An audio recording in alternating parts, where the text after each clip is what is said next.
안녕하세요. 이민경 행정사입니다.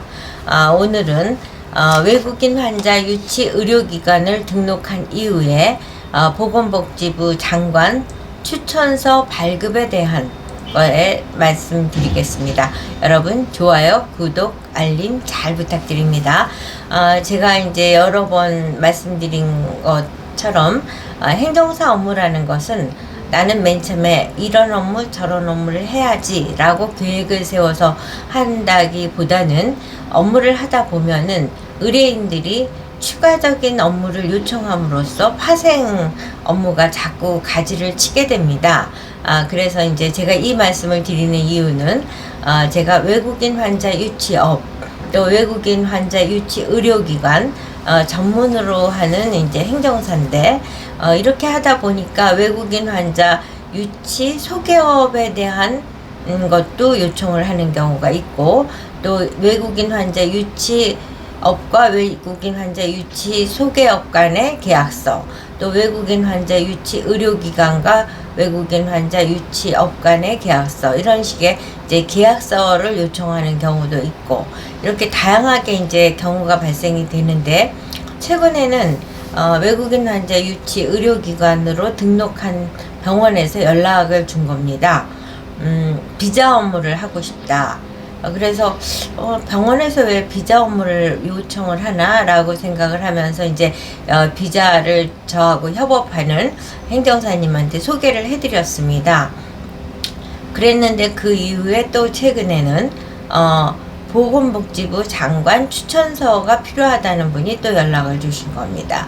그래서 그 과정을 통해서 확인한 바에 의하면 외국인 환자 의료기관으로 등록한 병원에서 이제 코디네이터로서 활동을 하려면 외국인하고 소통이 원만하게 되는 외국인을 채용을 해야지 소통이 가능하니까 한국말과 외국어를 잘 할 수 있는 이제 그 직원을 채용하게 되는 거죠. 그 직원을 채용하기 위해서는 비자를 발급을 받아야 되고 비자를 발급받기 위해서는 이제 물론 다른 직종에 있어서도 비자 발급하기 위한 또 까다로운 절차가 있는데 이제 외국인 환자 유치 의료기관의 경우는 보건복지부 장관의 추천서가 첨부됐을 경우에는 그 까다로운 절차에 약간 일부는 좀 간소화되기도 하고 또 이제 외국인 환자 유치 의료기관으로서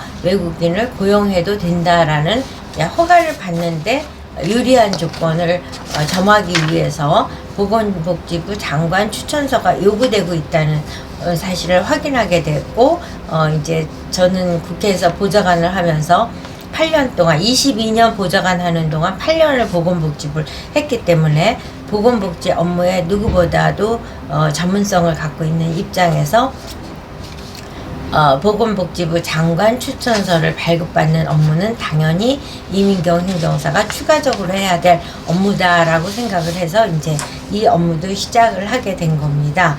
그래서 이제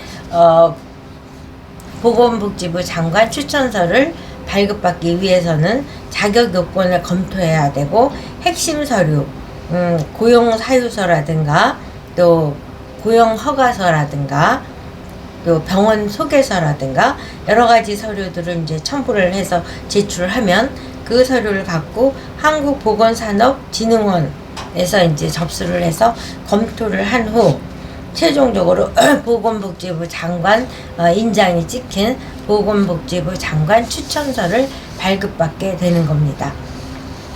이처럼 이제 그 업무라는 것이 한 가지 업무를 시작을 해도 그 업무로 인해서 발생될 수 있는 여러 가지 파생 업무가 추가적으로 굉장히 심화될 수 있다는 점. 그래서 원스톱 서비스를 할 수 있는 행정사로 업그레이드 되어 가고 있다는 것을 매번 많은 의뢰인들이 이것도 행정사님이 하십니까? 라고 해서 질문을 통해서 새로운 업무가 추가될 때마다 이 분야의 이제 최고 전문가로 그렇지만 이제 제가 2025년 12월 현재 이 분야까지 알면 외국인 환자 유치업, 외국인 환자 유치 의료기관의 모든 업무는 다 파악했다라고 생각을 하지만 또 불쑥 의뢰인이 행정사님 이 업무도 하시나요? 라고 해서 또 새로운 파생 상품은 어떤 것이 생길까 하는 궁금증이 생깁니다. 그래서 오늘은 외국인 환자 유치 의료기관이 외국인을 고용할 때 필요한 보건복지부 장관 추천서 발급 업무에 대해서 소개해드리고 그 업무의 전문가라는 점을 여러분께 소개해드리니 필요하신 분이 있으면 언제고 연락 주시기 바랍니다. 여러분 좋아요, 구독, 알림 잘 부탁드립니다.